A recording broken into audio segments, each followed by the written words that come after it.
La entrevista del Telematutino 11, gente importante a tratar temas importantes, nos acompaña el doctor Virgilio Malagón Álvarez. Él es un PhD en economía y, como dije, es conferencista, docente, fue funcionario del Banco Central, de otras entidades, ha sido asesor internacional. Es un experto también en temas energéticos, específicamente en hidrocarburos. Virgilio, placer.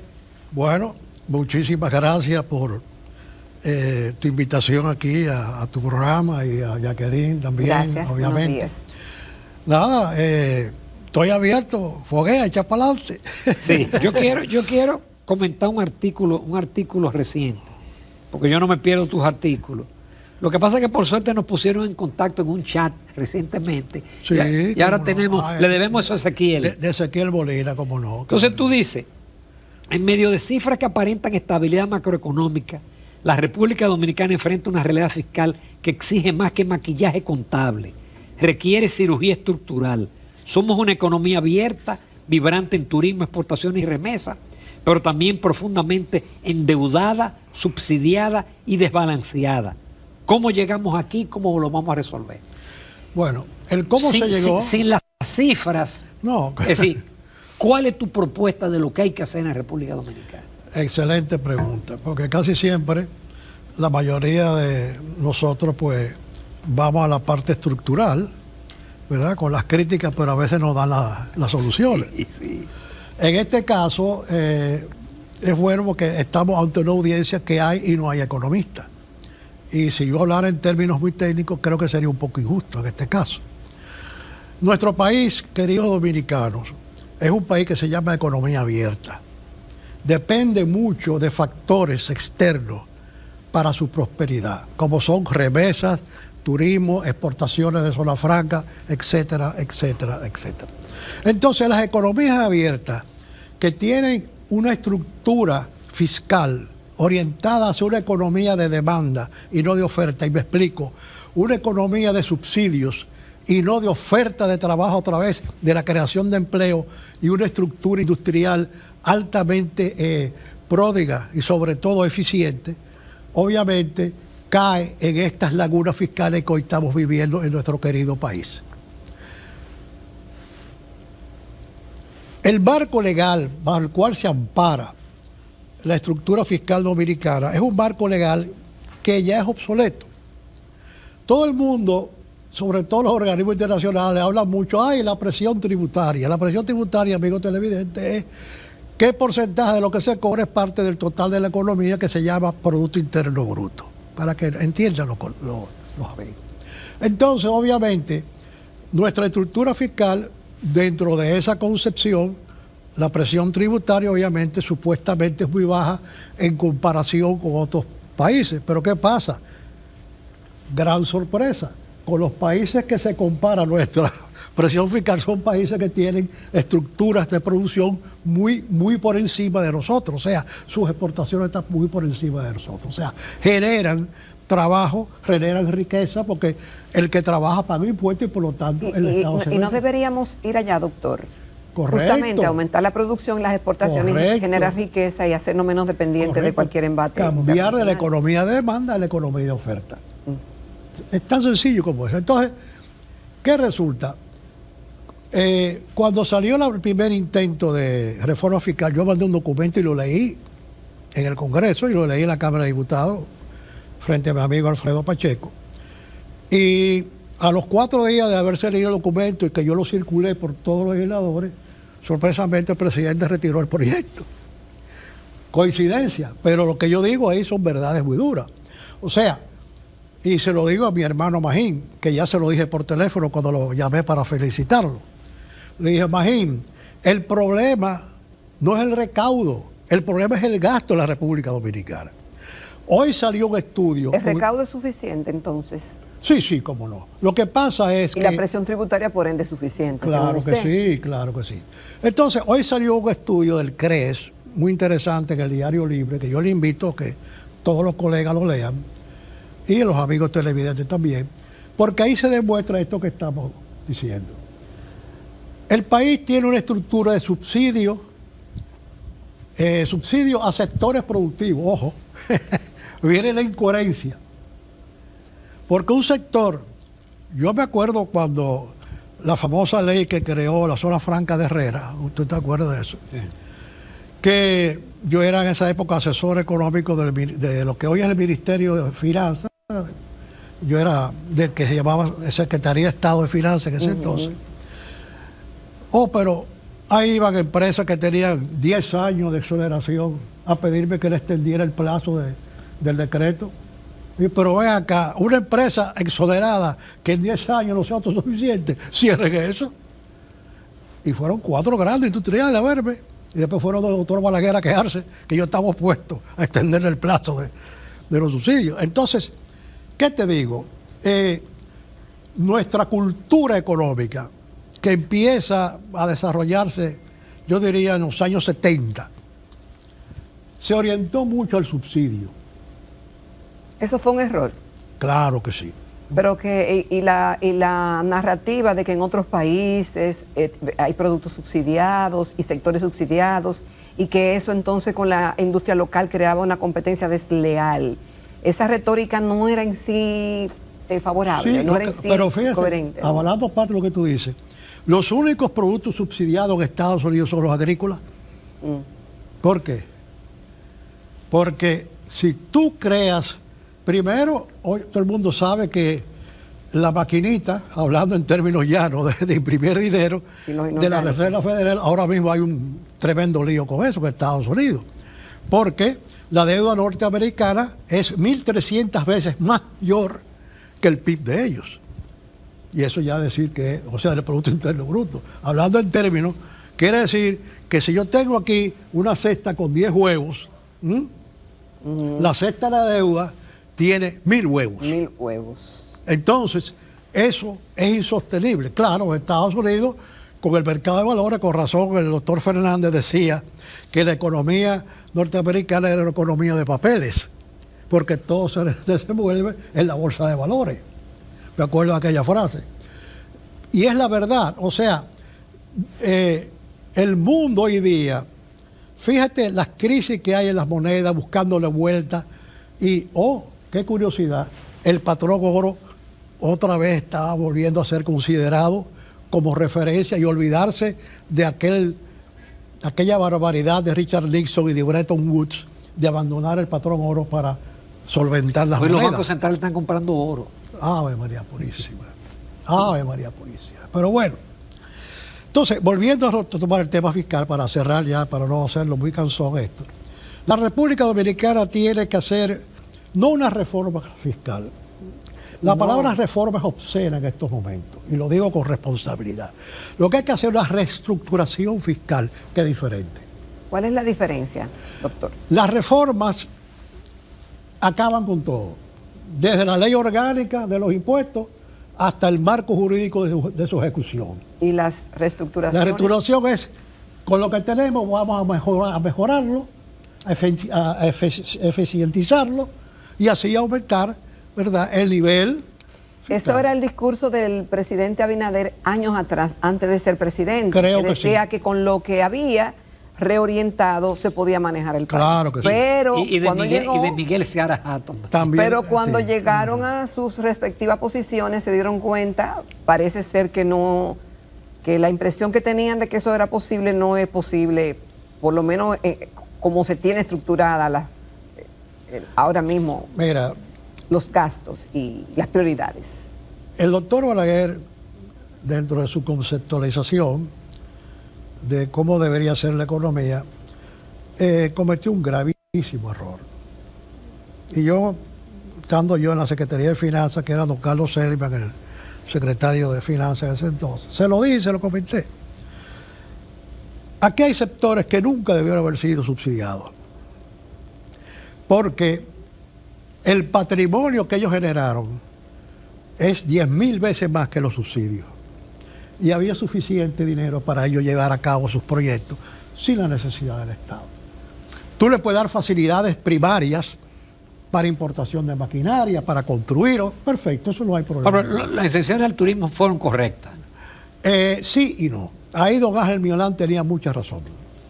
Porque don Ángel Miolán siempre decía que sí, hay que subsidiar la parte de la generación, o sea, para que el arbolito crezca, pero de que el arbolito empieza a dar fruto, Hay que ya. hay que dejarlo Andy solo, que camine solo. Dawager lo expuso los otros días brillantemente en la televisión, de cómo se manejan los impuestos del sector turístico y la capacidad de pago que tienen para pagarlo. Sí. Él hizo una exposición muy buena. Claro, fueron muchos detalles y ahora no. A mi corta edad a veces la memoria me falla. Pero en realidad el país no soporta, hay que reestructurar, ¿verdad?, todo el entramado fiscal dominicano y desgraciadamente hay que recortar subsidios a los sectores productivos que ya hace tiempo maduraron y son autosuficientes. De hecho, esos sectores dominan no solamente la parte, vamos a decir, el turismo inmobiliario en este caso, sino también la banca, los seguros, los fondos de pensiones. Entonces, ese dinero está ahí, por Dios. No hay que subsidiarlo ya. Y esas son las cosas que yo quiero. Pero, y la parte de los subsidios generalizados, incluyendo el de los hidrocarburos, bueno, también tiene que ir. Claro. Fíjate lo que pasa. En el programa de Ezequiel Molina, yo hice una exposición, porque mucha gente no sabe que la parte de hidrocarburos es una cuestión muy complicada. Y cuando yo esperé que el presidente Abinader, ¿verdad?, se instalara y todo eso, y como a los 3 o 4 meses le mandé, y después se lo repetí hace 2 años, un proyecto de ley donde yo decía que había que crear el Ministerio de Minas e Hidrocarburos. Porque la parte energética del Ministerio de Energía y Minas se está tragando en seco a la parte productividad de ese ministerio. No caben los dos ahí. No caben las dos áreas en el ministerio. Necesariamente el negocio eléctrico, como yo lo llamo, porque si tú la generación no la miras como negocio, está fracasado. Está fracasado full. Porque por eso estamos como estamos. Por eso Puerto Rico está como está, el pobre. También. Por esos enfoques. Entonces, obviamente que ya es hora. Por ejemplo, tú le quieres crear un ministerio de minas y hidrocarburos, transforma la Comisión Nacional, ¿verdad?, de Energía en el Ministerio de Energía. Y ya. Pero un ministerio a veces, por la burocracia, claro, eso se vuelve a veces inmanejable. Claro que sí. Claro que sí. Pero, digo, tratando de darle soluciones rápidas y crear el Ministerio de Minas y Hidrocarburos, que realmente, ¿tú sabes cuántas solicitudes de exploración están estancadas? 115. Entonces, porque los pobres, a mí me da hasta pena el ministerio. ¿Cómo se manejaba eso antes, doctor? Si antes no existía el Ministerio de Energía. No, la Comisión Nacional, la Dirección General de Minería de la Industria y Comercio. Hacía su trabajo. Era una dirección. Claro, era una dirección. Pero era una dirección. Y cuando tuvo Romeo Girá, se hicieron los mejores estudios exploratorios de hidrocarburos que se han hecho en el país. Porque él trajo lo mejor de lo mejor de afuera. Es bueno decir que el ingeniero Romeo Girá tiene un doctorado en geología de la Universidad de México, la UNAM, que se llama, ¿no? Sí. Entonces, y tiene unas relaciones internacionales. Él y yo intercambiamos muchas cosas. Y te digo la verdad, él actualmente es el asesor del Poder Ejecutivo en cuestiones de carburos y de petróleo y eso. Pero es que realmente, en el caso del petróleo, esa es la parte, vamos a decir, exploratoria del petróleo, pero la parte comercial, que es muy diferente.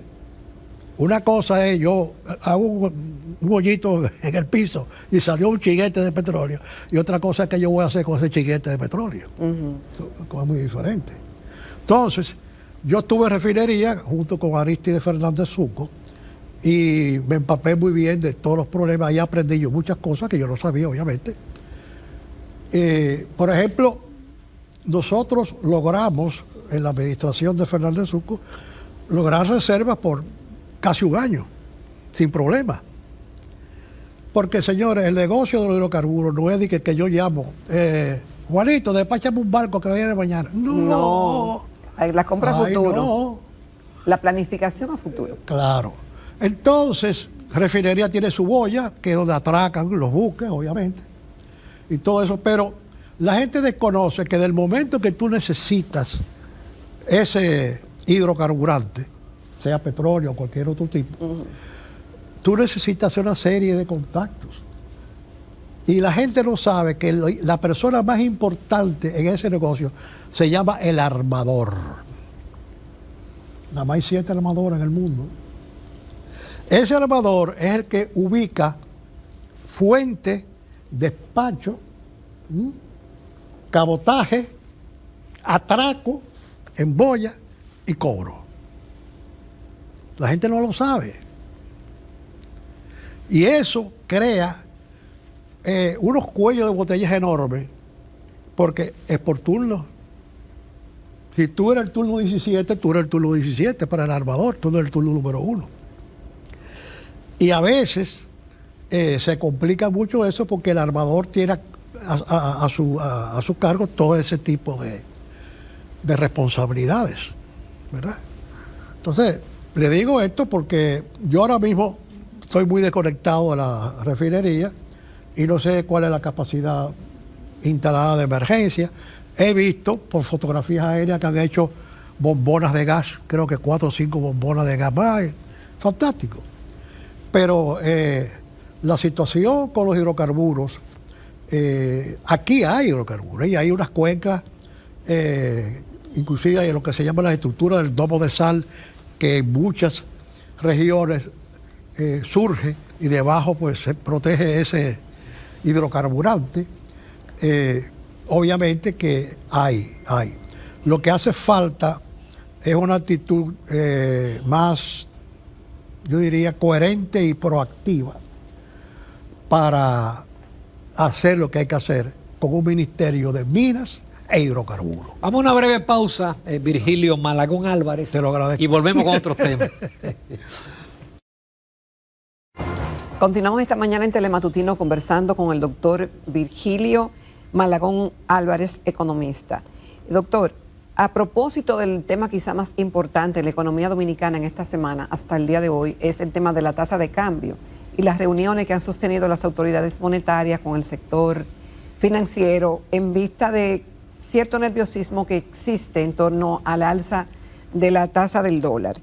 En un artículo reciente que usted escribió, habla de narcisismo monetario, soberanía o negación. Y usted ahí plantea como que hay cierta resistencia a que haya en la República Dominicana y en otros países una circulación mixta como medio de pago de dólar y peso. Pero eso no existe ya en la República Dominicana porque se hacen transacciones inmobiliarias en peso, en dólares, se hacen servicios y se cobran en dólares. En los restaurantes te ponen la opción de pesos o dólares. Entonces, aunque no sea oficial, no existe ya esa circulación mixta en la República Dominicana. Nuestra economía tiene muchos factores de facto. Uno de ellos es porque aquí el dólar... Las habitaciones hoteleras son en dólares. Ahí bueno, sí, el Airbnb es en dólar, que ya está el Airbnb, algo así. Airbnb. Es en dólares. Sí. Entonces, tú vendes una propiedad, no, me la tienes que pagar en dólares. Ajá. Tú compras una propiedad, el vendedor te dice, no, entonces estamos dolarizados. Fíjese lo que pasa. Cuando no existe una transparencia monetaria en ese sentido, en la parte cambiaria, el factor especulativo es el factor dominante. Y no existe esa transparencia monetaria. No existe porque no se ha permitido aperturar cuentas corrientes en dólares. Y lo he dicho millones de veces. Inclusive en un programa hace 5 años con el doctor Víctor Canto y yo hicimos una exposición sobre eso y presentamos lo que le llaman en inglés the legal framework, que es la estructura legal, o sea, el armazón legal necesario y todo eso. Entonces, obviamente que tan pronto tú permites la aperturación de cuentas corrientes en dólares, el factor especulativo se va al piso. Pero ¿qué pasa? Acá hay intereses muy poderosos, más poderosos que cualquier gobierno, y lo digo responsablemente, que se oponen a eso, porque para ellos es un negocio.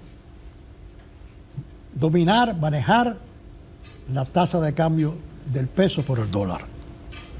Entonces, obviamente que no sé de qué forma, si eso es así, como yo lo acabo de exponer, tendría que actuar de una forma enérgica, tipo Bukele, ¿verdad?